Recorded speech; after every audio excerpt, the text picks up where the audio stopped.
Thanks everybody for joining us. I'm Adrienne Schur with Triumph Learning, and I'm your host for today's webinar, Make Assessment Matter, New Research on What Students and Educators Want from Tests. Today you're going to hear from Kelly Goodrich of NWEA and Peter Grunwald of Grunwald Associates, and they're talking about the results of a public opinion study conducted by Grunwald Associates and reported by NWEA. Peter Grunwald is the founder and president of Grunwald Associates, LLC, a research and consulting firm that specializes in bringing state-of-the-art consumer market research tools into the education industry. Since 1995, Grunwald and Associates has conducted research on education and family technology. These surveys have helped define the education technology market and the process by which students use and are influenced by technology. Kelly Goodrich leads policy and advocacy initiatives for NWEA, the Northwest Evaluation Association. It's a not-for-profit global education services organization providing assessment, research, and professional development to schools.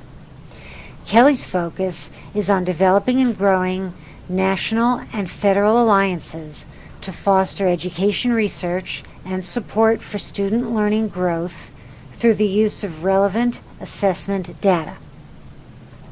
Currently, Kelly's working with state and national education leaders to develop legislation that will support the findings of the study you're about to hear about. This webinar is part of the free Assessment for Learning professional community on EdWeb. And if you look at the very bottom right corner of this slide, you'll see the URL. So I'm now happy to turn the mic over to Kelly Goodrich. She's going to do some polling and talk about the findings, and then she's going to turn it over to Peter, who will go into more depth about the findings. So Kelly, it's all yours. Well, great. Thank you very much. Hello, everybody. It looks like we have educators from around the world today joining us, so thank you for making time in your very busy schedules to learn more about the research and what we've learned. Delighted to be here with you.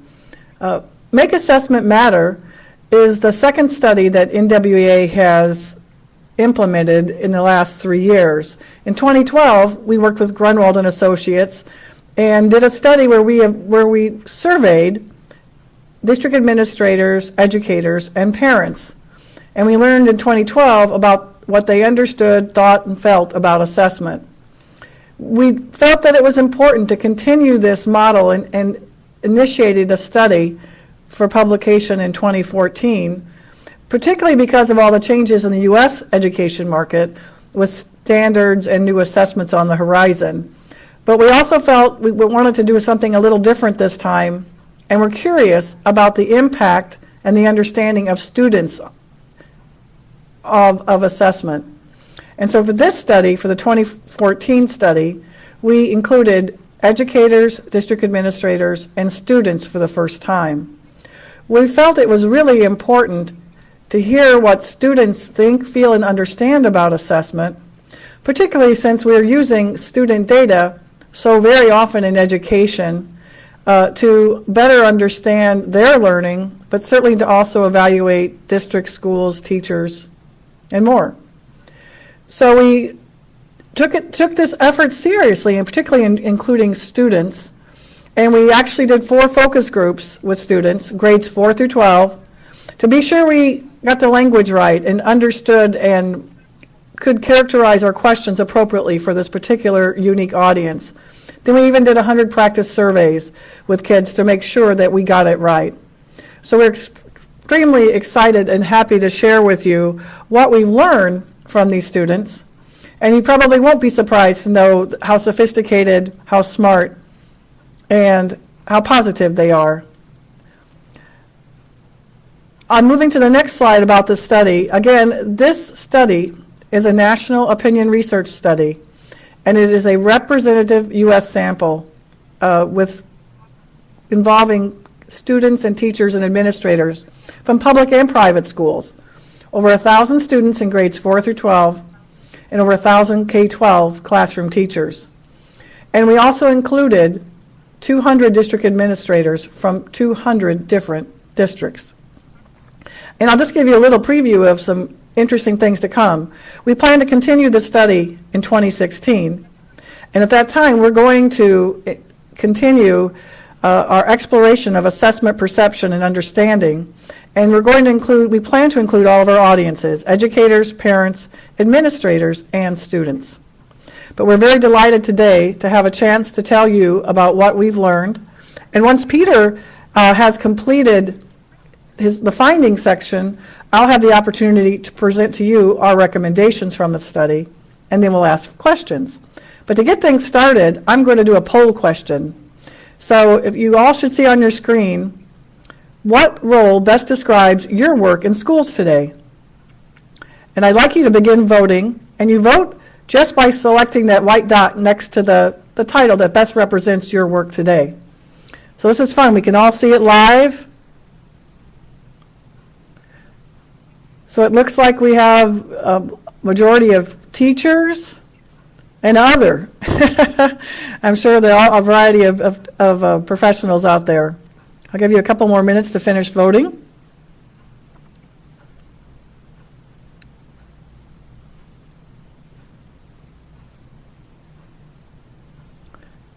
Well, that's great. It does look like a majority of our audience are teachers, followed by other. I'm curious about who you all are. We have some support teachers and coaches, a few district administrators, and a few principals joining us today. So thank you all. I'm going to close that questions voting and return back to our slides.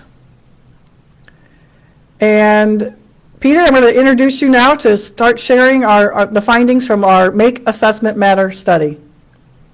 Great. Thank you, Kelly. We're very excited to be able to present these findings.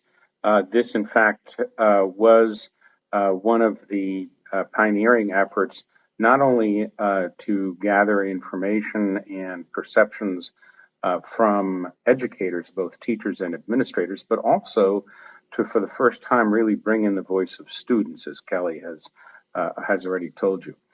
In terms of some of the key findings, I'm going to give you a quick overview, and then we'll gallop through a few of the findings. Keep in mind that there's a more detailed public report that you can take a look at in order to drill down a bit.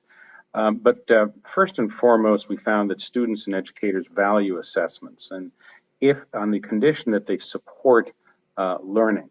And students in particular, as you'll see, are savvy about assessment in ways that may be a bit surprising. We also found that assessment results are widely used, but that there's real gaps in terms of assessment literacy, particularly the vocabulary to describe different kinds of assessment. And we'll get to that in just a second. One of the items that I think pleased us and should please a number of the folks on this webinar is that collaboration is both widely used and is a key variable predicting the success with which educators can bring assessment into their instructional practice. And then we found that there are some real striking differences in student perceptions when we slice the student population based on gender, age, racial and ethnic groupings, as well as family income. Finally, we found that students and educators have quite a bit of optimism about the technology-based learning that's coming, and in fact, that is already upon us in terms of technology-based assessment.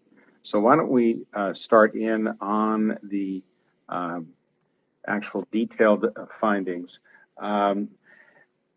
One of the things that I already mentioned is how savvy students are about assessment. And in fact, they recognize that the importance of tests to their own future, both in regards to their classroom testing as well as statewide testing. They understand that it's going to be very important and it is very important for them in regards to jobs, getting into good colleges, and a whole variety of variables that are important to them. We also found, when we asked in some more detail, we asked students about classroom and state tests, we found that they are pretty savvy about the differences and the uses that state and classroom tests can be put to. So, for example, the orange bar that you see there references classroom tests, and you can see in the bold-faced 3 items near the top of the chart that the students understand that classroom tests can help track their progress, can help teachers understand what they've learned so far, and can help the student understand what they've learned so far. Conversely, state tests, which are represented by the darker set of bars, are used more for comparative purposes across classrooms and across schools, according to students, which of course is correct. So the takeaway is that students have a surprising level of familiarity and even savvy concerning assessments and testing. On the other hand, and let's just move on here beyond the animation, I wanted to make sure to highlight those, especially given the fact that we've got a lot of detail on this slide. But moving on, even though students understand some of the basic principles of assessment, we found that they really don't know very much about the coming changes in state accountability tests. 80%, as you can see here, told us that they really don't know very much about the coming state accountability tests. And this contrasts with the fact that a very high proportion, looking at the pie chart in the bottom right-hand corner, a very high proportion of students are interested in learning about changes that may be affecting them. 89% said it's very or somewhat important for them to know about the changes at school that impact their learning. So they want to know about the changes, but so far they don't yet know, haven't been informed or brought into the dialogue about new state accountability tests. One of the differences, and again, I just want to emphasize this is we're discussing the tip of the iceberg here. Much more detail can be found in the public report that's freely available, and Kelly will explain to you how to download it at the end of this presentation. But one of the many differences that we found between different kinds of student groups is across gender. That generally speaking, boys care less about the impact of tests than do girls.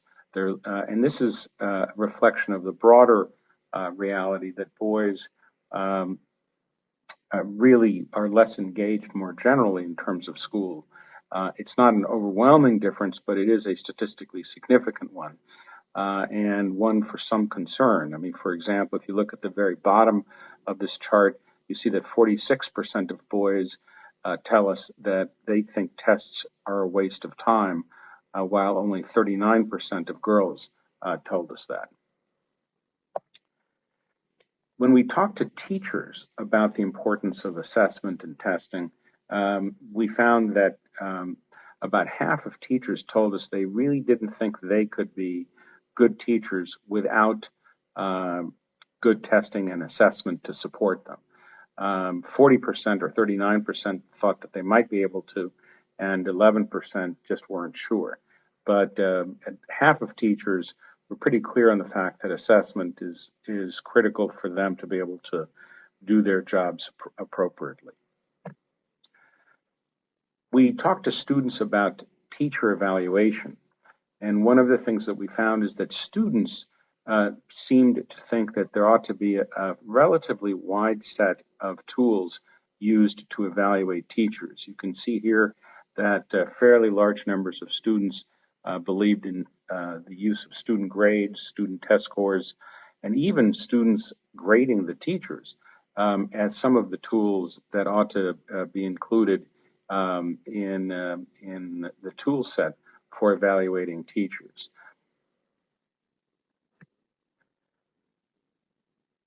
When we talked to teachers and district administrators, one of the findings that I mentioned before that was gratifying to us is the very high proportion of both teachers and district administrators that are engaged in collaboration. 80% and 91% respectively are engaged in collaboration around assessment results. And while we can't show you the details in this presentation, the report that you'll see reflects the fact that not only are these numbers themselves high, but that collaboration is a very strong predictor of the thoughtfulness and the success with which teachers and district administrators would be integrating assessment into their instructional practice. That's particularly gratifying to us since another part of our company is intimately involved in the upcoming Connected Educator Month that you may have heard about, which is an offshoot of the U.S. Department of Education's initiative on online communities and communities of practice, and all of the collaboration that is implied by that.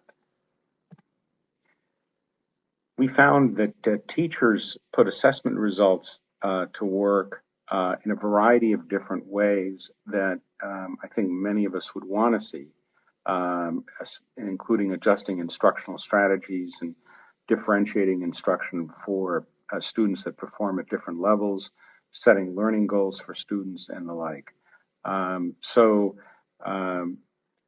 Fairly good news in that regard, although unfortunately there's some contrast, as you'll see in just a second, with how district administrators view the preparation in pre-service programs. While teachers are already making use of assessment, there's a lot of skepticism on the part of district administrators about the degree to which teachers come into schools well prepared in pre-service programs to use assessment in an effective fashion and integrate it into instructional practice.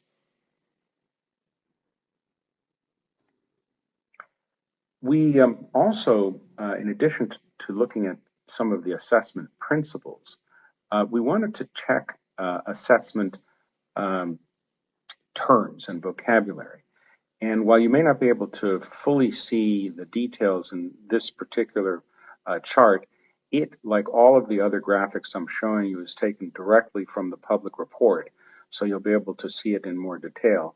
The basic takeaway here is that when we asked teachers and school administrators to match particular assessment terms of art with their definitions, surprisingly low proportions of them, particularly of teachers, were able to give the appropriate match between the definition and the term. So, for example, looking at formative assessment practice, only 29% of teachers were able to give that correct answer. That's at the very bottom of this chart. So the contrast that I think is appropriate to draw here is there's quite a bit of savvy and understanding on the part of students and certainly educators about assessment more broadly. But when it comes to the terms that characterize different kinds of assessment, there's quite a long ways to go in regards to assessment literacy and the related professional development. We asked both teachers and district administrators, how is it that their districts use assessment data? And here again, we found a fair variety of applications, with generally speaking, district administrators being more optimistic about the ways that districts are using assessment data, or to be more accurate, their view was that districts were using assessment data to a greater degree across most of these applications than did teachers, including everything from obviously measuring student achievement at the very top to the bottom of or near the bottom of the chart, informing instruction. So teachers did see a variety of these uses, but not to the extent that school administrators did. We also found some real differences in regards to teacher evaluations. So when we asked teachers and administrators how are teacher evaluations being used, you see here that district administrators are indeed much more optimistic about how teacher evaluations are being used, while teachers themselves really, to a much lesser degree, saw teacher evaluations being used as an effective support to their work. Only 43% saw teacher evaluations being used to provide effective support to educators, while 72%, almost 3/4 of district administrators saw it that way. Same thing is true to a slightly lesser extent in terms of gaining insight, which is the block, the two bars immediately above it in the middle, gaining insight on how educators can improve their practices. Some real differences here in regards to teacher evaluations and the perceptions of how they're being used today. We looked at time spent on assessment both in this study and also the last time around that when we worked with NWEA, and we found some changes. Teachers told us this time around that in their view, there was a little less skepticism about the amount of time that students spent preparing for and taking assessment, and that teachers themselves spent in preparing for and administering assessments. So slightly fewer teachers thought there was too much, and slightly more teachers thought that it was just the right amount of time. The change, though, was much more pronounced when it comes to district administrators. Here you can see that a very substantial proportion of administrators appear to have switched their views and think now that the right amount of time is being spent by students and teachers in preparing for and taking assessments. In 2011, 57% of administrators told us there was too much time that students spent, and 2013-14, 40%. So it dropped from 57 to 40% in regards to students. Regarding teachers, the administrators' evaluation of how much time teachers are spending on assessment, it went from 64% thinking there was too much time being spent on assessment by teachers, to 43% of administrators thinking the same thing this time around. So for reasons that the study does not tell us, because it wasn't designed to, there seems to have been a more optimistic shift among administrators in terms of time spent on assessment and preparation for assessment. So I'm going to hand it back to Kelly now to discuss the recommendations that flowed from the findings that I've just discussed with you. Kelly? Great, Peter. Thank you so much. As you all can imagine, there's a lot of data and information from our study, and Peter's done a nice job of overviewing for you some of the highlights. And at the end of this session today, we'll share where you can find the 2012 and the 2014 study. Next thing I'd like to do, though, before I go to recommendations, which I am excited about, is to do a little polling of everybody. Next question is, what would be the best way to help teachers be better prepared to use assessment data in the classroom? You heard that administrators don't feel that the teachers are arriving in school prepared as they would like. So let's take a look as you vote. Pre-service prep, in-service, or more time or resource and collaboration around assessment results. And you all probably are well aware of this, but very few undergraduate colleges of education offer a course or more than one course on assessment, and few graduate programs offer anything on assessment to new teachers or teachers in pre-service. So let's take a look here. Looks like the majority of you are saying you would like more time for collaboration and more resources for collaboration with colleagues around assessment results. And Peter, that's pretty cool, because that's something that was certainly one of our findings around collaboration, And we certainly saw a correlation between teachers who actually had formal time to collaborate with colleagues actually also used assessment data, used that to discuss the use and develop better understanding of assessment data. So it sounds like you all are right in line with some of the educators that we heard from this year. Let's ask one more question before I get to recommendations. If it's all right with you all, I think this is pretty interesting. I'm going to close voting for that one, and we'll go to the next question. Do you think teachers can be good teachers without assessments in their practice?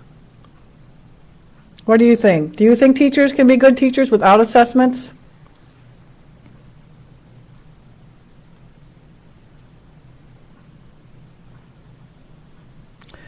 So it looks like a pretty fast, strong vote here. Very heavily, 92% of you all today, 91 I guess officially, say that no, you don't think teachers can do their best job without assessments.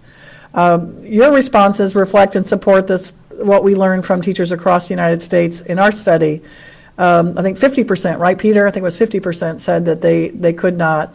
Some people, it's interesting, in some of these presentations, some folks have suggested that depending on how you define formative assessment practice, some people might have thought with formative practice you can be a good teacher and not perhaps give a formal test or assessment. So I'm not sure if that discernment makes sense to you all or not, but it looks like in very strong terms you all felt assessments were helpful and a part of your teaching and learning. So thanks for doing that. It's always interesting to see. Well, let's talk about recommendations. We developed these very thoughtfully after spending some time with the results, and I'll share them with you now. And what's been really interesting is sort of the response. I'll share more with you about that to these recommendations by a variety of different organizations and sources. Number one, we discovered that students are interested, willing, and want to participate and engage with students in policy development, especially around testing mandates at the state, district, and classroom levels, right? They are interested in having a voice, being prepared, and having a better understanding of why they are being tested, how the data is being used. And they actually have a lot to say, and I'll share we were able to launch Make Assessment Matter this May, both in Washington, D.C. and in Portland, Oregon. And we decided to put together panels that represented each of our audiences, educators, students, and administrators. And I have to say, all were very eloquent in speaking and sharing their views, but the students sort of really kind of stole the show in expressing their understanding, concerns, and experiences with assessment. They're extremely articulate about this, and I think we all could have a lot to learn by talking with students about assessment, and particularly how it's used in their school or their district. Our second recommendation is around realign assessment priorities in support of teaching and learning. And this really addresses the topic of so much of investment in the last many years of K-12 education in the U.S. has gone to support the accountability assessments or the state assessments that are delivered to measure progress of all students, which is very important in every district and every state of the United States. But what's sort of happened, we've observed, of course, and certainly heard from respondents in our survey, is that there's perhaps too much focus on the accountability side and not enough investment and time of assessment that supports teaching and learning. Formative assessments, formative practice in the classroom, interim assessments, benchmark, teacher-built tests, where teachers and students all feel strongly that that's more supportive and more relevant and more useful in helping all kids make learning progress. So suggesting, let's look at ways we can invest less in accountability and invest perhaps more in the assessments that support teaching and learning. Our third recommendation, which I think will resonate with you all based on some of the polling responses, is we believe it's time to establish formal learning opportunities on assessment literacy. And that means for every teacher, principal, building administrator. And there's really sort of two lanes of work. There's teachers that are already in the classroom, in service, and teachers that are perhaps in process or going to be in pre-service in colleges of education. This is a very significant area of need, and there's a lot of work to be done, and I can share a few things that I've learned over the last couple of months as we've shared these recommendations. But when you do realize, and you all probably do very well, that teachers are the front line of communication with parents and students, and yet we haven't prepared them very well, or sometimes at all, to understand the purpose of assessment, the use of the right assessment, how to discern quality assessment, and when and how to apply that to instruction and planning and helping a student make progress on their learning goals. So this topic is a very broad topic.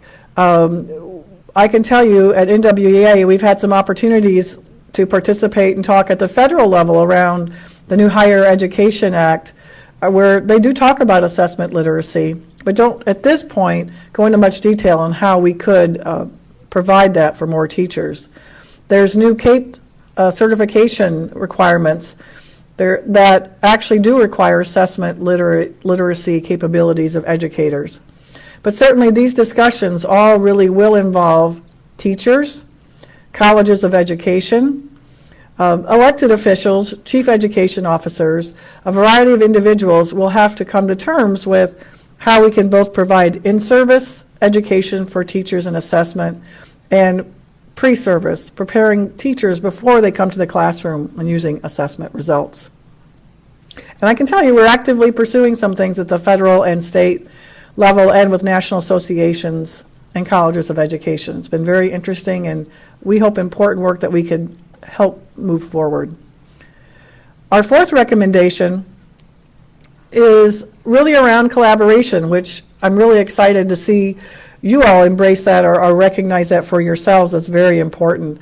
Again, our results suggested that we really can make an impact on student learning when teachers understand assessment and assessment data, and that seems to happen more frequently with teachers who have an opportunity to collaborate with their fellow teachers and talk about results and what's working and what's not working.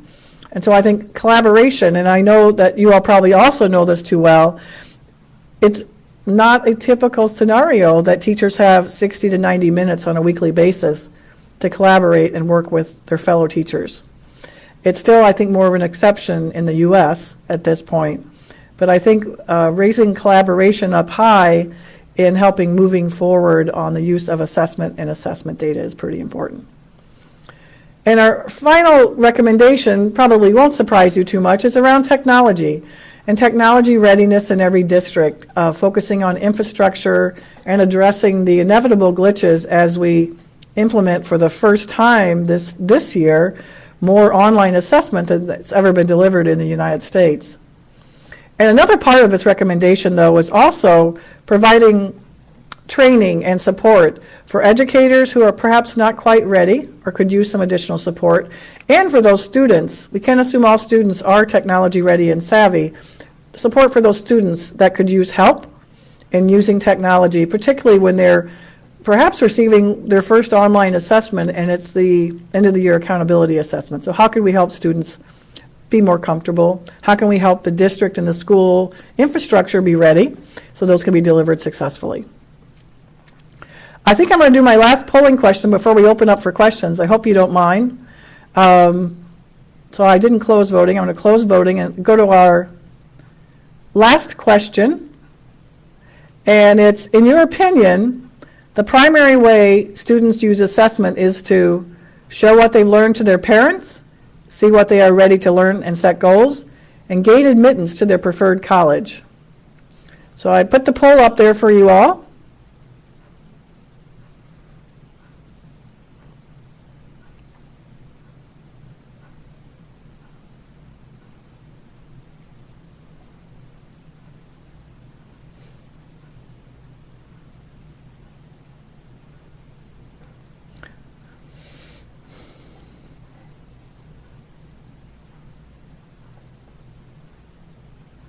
All right, it looks like a vast majority, 73%, feel like students use assessment to show what they've learned to teachers and parents. Makes a lot of sense. And 17% see what they are ready to learn and set goals. And the last is gain admittance to their preferred college. Although I have to admit, I was just on the phone with my 17-year-old getting ready to take the SAT. So that's on our mind today. But thank you. Very interesting results. So I think now, I'll just mention this. We're going to go to our questions. If you would like the full report of Make Assessment Matter, you can go to www.nwea.org at Make Assessment Matter, and there you'll find the complete public report. You'll find a wonderful infographic that was developed around some of the key highlights and data, and you'll also have access to the 2012 study as well, so you can, I hope, enjoy both studies. So I think we'd like to open it up for questions.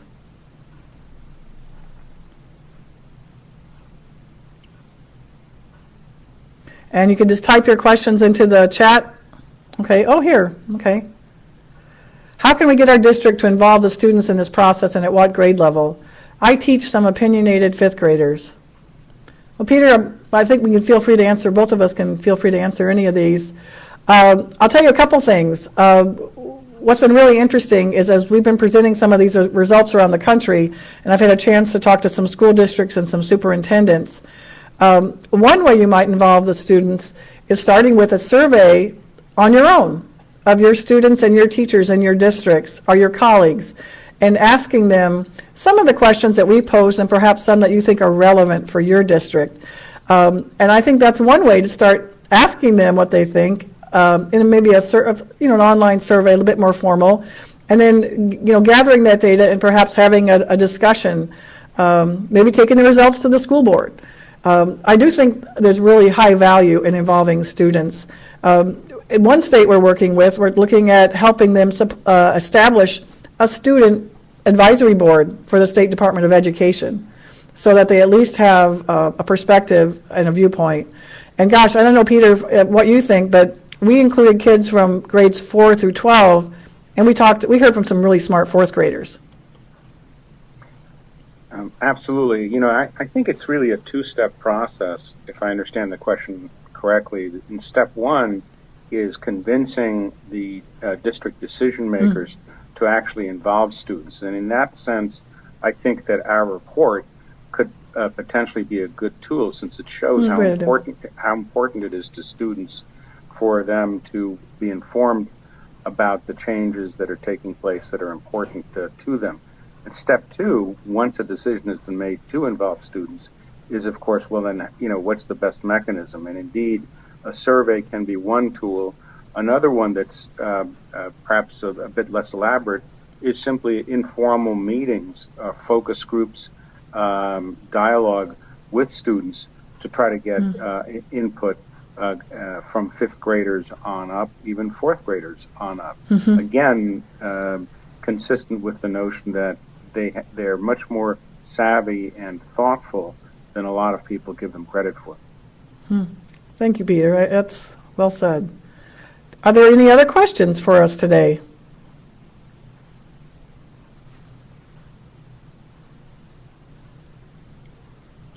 See, Suzanne Petrowski from New Hampshire. As an LD specialist and special education teacher, I find assessments very difficult and discouraging for my students.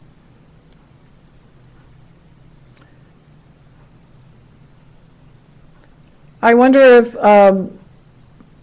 I could understand that, Suzanne. I don't think we addressed it in our study, but I have a feeling there's a lot of your colleagues on this survey that might address ways of assessing and not perhaps having a difficult or less positive experience for students. If I could interject, there are clearly instances of providing accommodations to students who have different kinds of disabilities, including additional time as well as other accommodations. It does not solve the problem, but I think it can help address a part of it.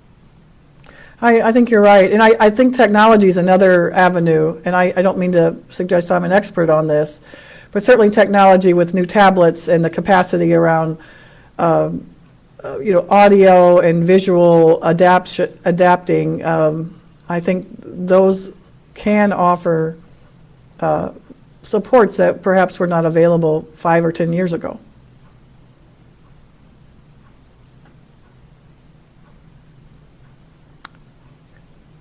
Is there another comment or a question anyone else would like to share with the group today?